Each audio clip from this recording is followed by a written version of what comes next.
Finally, I'm going to share the theory of informational, multidimensional system of reality, written by Doug Vogt back in the 70s. He was really early in understanding this stuff for a number of reasons. First of all, he had great passion for our history, and he was a religious man, a Hebrew or a Jewish man that had been raised with all the orthodoxy of Judaism.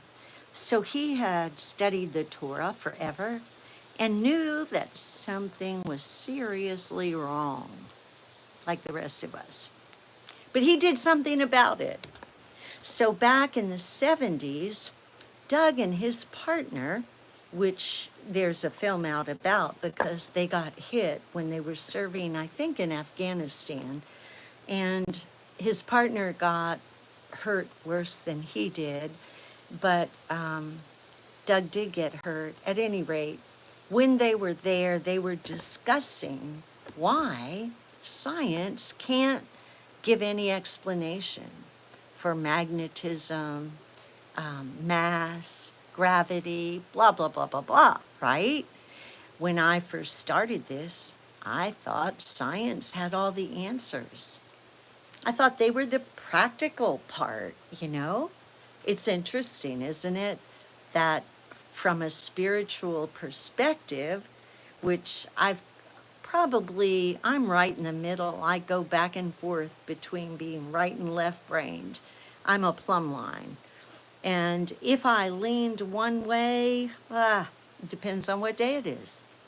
I know you have to work hard no matter what you do.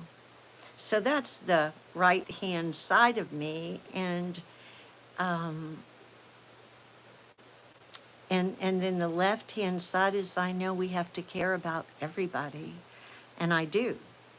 So balancing those two things, understanding our responsibility to the world, and that we're responsible to feed ourselves, to make a contribution, to give something back to the earth, because we sure do take a lot.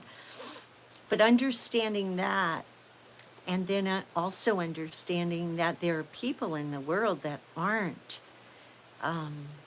capable or qualified to take care of themselves by not any fault of their own. And sometimes it is their fault, but they need help anyway. So, figuring out what is this world? So they got together and they started saying, what if we are governed both internally and externally by a system of information? What if in our DNA is instructions? How we look, how we think, how we act, who we are, and the same for a tree or a bird or a rock. And this made sense to me because I see and have always seen an interconnectedness in everything, a consciousness, if you want to call it that, but a connection. We see it in synchronicity, we see it in our physiology. When we see somebody we know and our bodies respond. There was this story in the Bible, which the Bible's nothing but fake, but there's a little hint of truth here and there in it from the old stories. And about this story when Elizabeth, John the Baptist jumped in his belly in the presence of Jesus's, in Mary's belly or whatever. So there's that truth that you and I both understand, how we know things inherently without really being able to know them. Uncle Arthur said that the word to know means to have intercourse with, which means to become one with, an implosion of energy, right? A connectiveness of two different factions. And that's to know. There's very little that we know to be true. We assume so many things. And look at us. Look at how many things we just trust without any inspection. That's how we're programmed. We were programmed like that from the beginning. It wasn't really our fault. Some people, like me, always were curious and had questions. But the framework of the programming was such that I thought I was the weird one. I thought I was this strange one for having questions. And so I didn't ask them. I thought, well, I'll find out something else and that'll make it all make sense. But it never did. And I studied the Bible for 33 years. And there were still questions. There were still contradictions.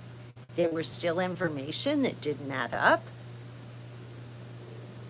But I ignored my own honor instead of following through to find the answers. And you know, the answers have been hidden from us intentionally. Back to this. So every age, culture, religion has had a flood story, or a story of a cataclysm, a story of an ending and a beginning, right? Most of them function around a flood. Well, the cataclysm is about 12,068-year cycles in repetition.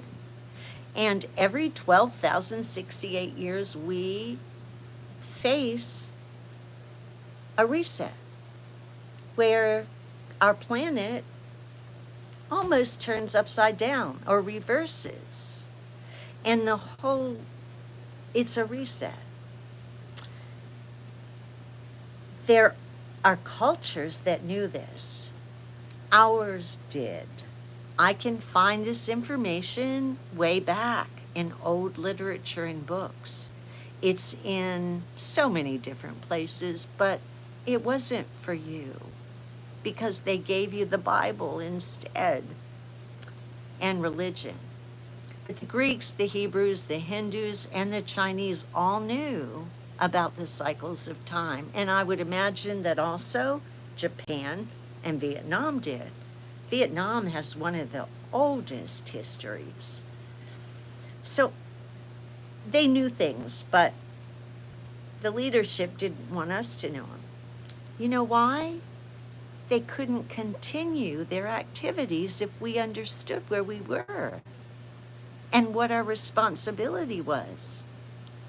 The people who came over to the West to rape it and pillage it wouldn't have been able to if we'd have understood what was happening. But they had us so buried in the bullshit Bible that we haven't known our butt from the hole in the ground since the beginning. And yeah, they're atheists that say there's no God because they didn't believe the fairy tale, but they're not right either. So I wanted to find out what was right.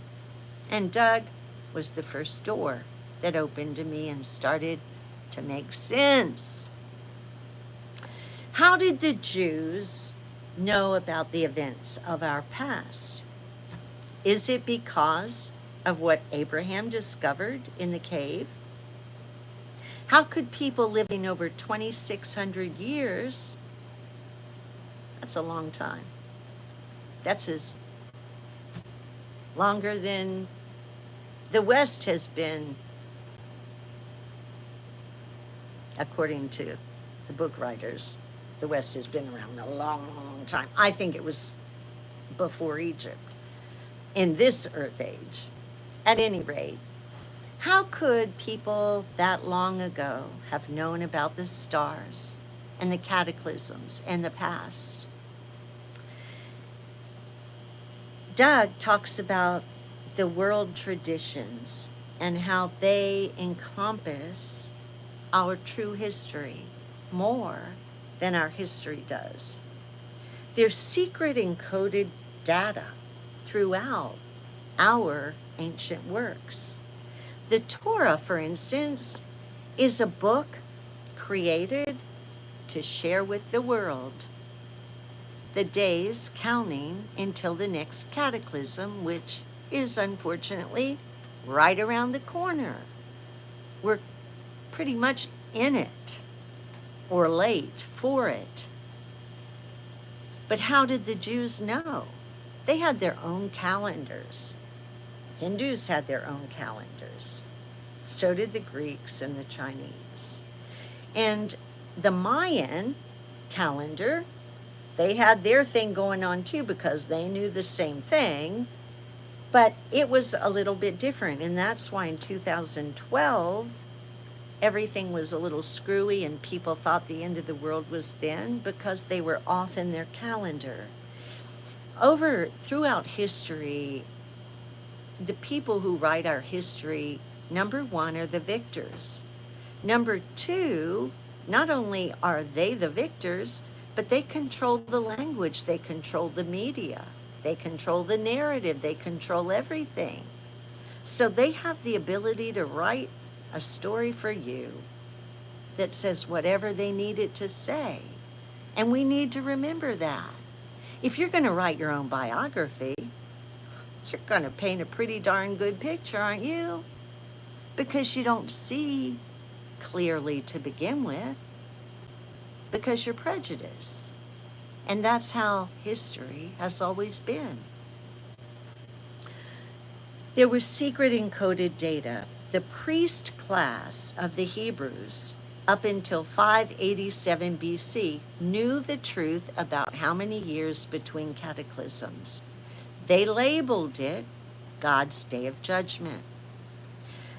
Jewish legends mirror, or those stories mirror, biblical surface stories. They're going to let me resume my live stream. I can't believe it. There are some good things about technology. I've just got to figure out how to keep my phone on the charge while we talk, while I share. I can do that. So the theory of multidimensional reality, how do we get there? We are so inundated with religion and with programming all of our lives. From the very beginning, we're taught to sort and categorize and divide instead of seeing commonalities, like what's alike in him and you, instead of what's different. And we've just been trained in that looking not the way we should, not at connecting, but at separating. That program has been installed in us since the beginning of time. Not only in sorting blocks, but in comparing children. And how stupid is that? Just in every system, whether your child can go to kindergarten or, I gotta move, or, whether your child is gifted, and all the separation that starts from such an early age when we should be seeing things that connect us. So from the beginning, the programming has been not the kind of programming we need to connect consciously and to put our heads together, my God. But it's the programming to separate and divide. And it's consistently all around us, no matter where you go. When I first figured out that Jesus was fake, oh my God, every time, everywhere, every page, anything was Jesus is Lord. Get saved here. Never any truth. And we've bought it. And so what do the leadership think? That we'll buy just about anything. We've believed that we have a credible system. But look around. It ain't credible. It's never been credible. But they tell us it is. They tell us we have this big C word that hasn't existed since the end of the 1800s. And I can show you that, but they'll deny it. But you know it's true. You know we don't have freedom. You know we don't have a say in the vote. You can't have a democracy with an electoral college. You can't have a democracy or a constitutional republic with a group that lobbies. It's all backwards, and we're not smart enough to see it because we've been programmed that that's it. God, oh, God loves you. God and Jesus, they love you. Well, bullshit. Bullshit. Nobody loves me out there except for me. And when I start loving me, I start getting some love from outside me because I work on me and build myself up. When you know yourself and love yourself, then you take care of yourself. I was thinking this morning about eating. When I eat breakfast from now on or lunch, I'm going to say, okay, this tomato is doing this for me, and this bean is doing that for me, instead of just stuffing food down like I'm a waste bucket. I'm a body that's the highest life form on this planet. And I need to start treating myself like that, but we don't know it. Why? We've been programmed in sin consciousness. The only thing that's important to the leadership is that you remember what a sinner you are. But don't forget to pay Caesar. Just remember that. And then just wallow in your sin because you're an unworthy mistake. It's pathetic, and we bought it. We bought that shite with no history, no proof, no eyewitness, nothing. Nothing. And how did I find it? I'll tell you. I decided to check out the historian, and I found out he was fake, and it was the pen name of the aristocrat that was causing havoc all over Rome. Yeah, they're the goody two-shoes that wrote your Bible. It's a bunch of bunk, but we bought it. And now it's time to get some real truth. Now, the real truth, Doug, says we cannot begin to understand the world around us without science. I've loved science, but I never studied it. I didn't have a freaking clue. Really, I didn't. I've got rocks. Do you see my rocks? You know why I have rocks? Because that's who we are. We are that. Everything in those rocks is what you and me are. The magnetism, the chemicals. Yeah. And so we have to start at the basis, the basics, and understand what we're standing on. The rocks, the ecosystem. We have to understand the planet. Did you see the hummingbird? He keeps coming up and playing with those flowers. But we have to start by understanding the planet we live on and its place in the solar system. Just like if we want to get well physically, mentally, and emotionally, we have to understand our body. We have to understand that our body isn't 7 organs, because the organs are replacing themselves as quick as they're alive. The cells are dying and new ones are coming, and so our organs are basically, we have new organs every so many months. Yeah. Yes. So we treat our organs when we should be treating our system. Same as the planet. It's the system. It's the collective consciousness of the entirety of the system. Because one planet can't work without the other, and the sun can't work without the moon. And that's how you and me are. Our blood can't work without our diet. And our diet can't work without the water, and the water can't work without the chemicals that we got from the rocks. But we've been compartmentalized in every area of our lives. We are compartmentalized in education. You can't study science so that you'll know the big picture. You study the little parts. There are 25 different kinds of physics because if you knew the big picture, you might get it. If you realized how important we are to each other, we might take better damn care of each other, for goodness sake. And it's all done intentionally. I'm so sorry to say, but it can't be anything else. It can't. It's an information system of reality. We are who our information says we are. And we need to begin to understand what that information says. Number one, it says we're the highest life form. Maybe we ought to start acting like it, right? It's not them at the top. They're no smarter than you and me. They were just the first ones here with the secrets in the book. So, informational theory of existence, how does that work? First, Doug says there's a die-hold, which is the main computer frame, right? And he named it the die-hold, D-I-E-H-O-L-D. And it might be the moon. We don't know what the heck the moon is. We've got some ideas. It's like a spongy, like the caverns, I would imagine. If you've ever been in caverns like Luray Caverns or any of them, and you see like a web or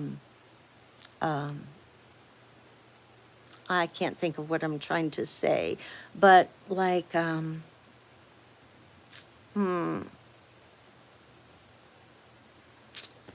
can't think of the word, but you know what I mean. So the moon is denser on the outside than the inside. And the sun is hotter, and the rays, the plasma rays coming off the sun is hotter than the inside of the sun. And there are all kinds of wacky things with our planets. We need to understand where we live and who we are. And everything we've been taught goes against that. We are sound energy. Sound really affects us. And not only that, the sound that we put out affects life. I don't believe that we can pray for another person and see fruit from it, because I don't believe we know another person. The only person we have the ability to know, to pray for, is ourselves. And if we would just focus there to begin seeing who we really are, it would all come together. It really would. It's like when I used to teach leadership, and there was this story about the man whose son wanted him to play ball. And the little boy kept saying, "Come and play ball." And the father said, "I will when I'm done with my work." Sounds like me, right?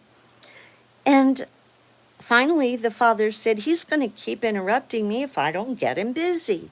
So he found a magazine, and on that magazine was a globe, a picture of the world. And he tore that globe in tiny pieces and gave it to the son. And he said, "Now, go put this puzzle together, and when you're finished, I'll be ready." In a few minutes, the boy was back, and the puzzle was together. Why? How? The father thought. And then he looked on the other side, and the boy said, "See, Dad, all I had to do was get the man together." And the whole world fell in place. That's what we have to do. On the other side of the magazine cover was a man. And when we get the man together, I think the world will begin to fall into place. And that starts with you and me. And a dedication to truth, to a higher truth, to a truth that reconciles with all of humanity and this earth that we were given as a gift. I don't know about you, But I don't want to live in outer space. I don't want to. I don't want to go to Mars. I'll be done here. Thank you. But some of you might. And my kids, my son, my grandkids, maybe they will be living on Mars. And so we need to understand where we are. Yeah. Multidimensional theory. So what if we are information? It answers every question. All the questions the scientists didn't know anything about and still don't. Guess what? The information theory explains it all. Yeah, it does. Okay, let's move on because I got about 50 pages of notes that I should try and stick to. So, how did the Jews know about the cataclysms and events? Let's see if I can put this back up here.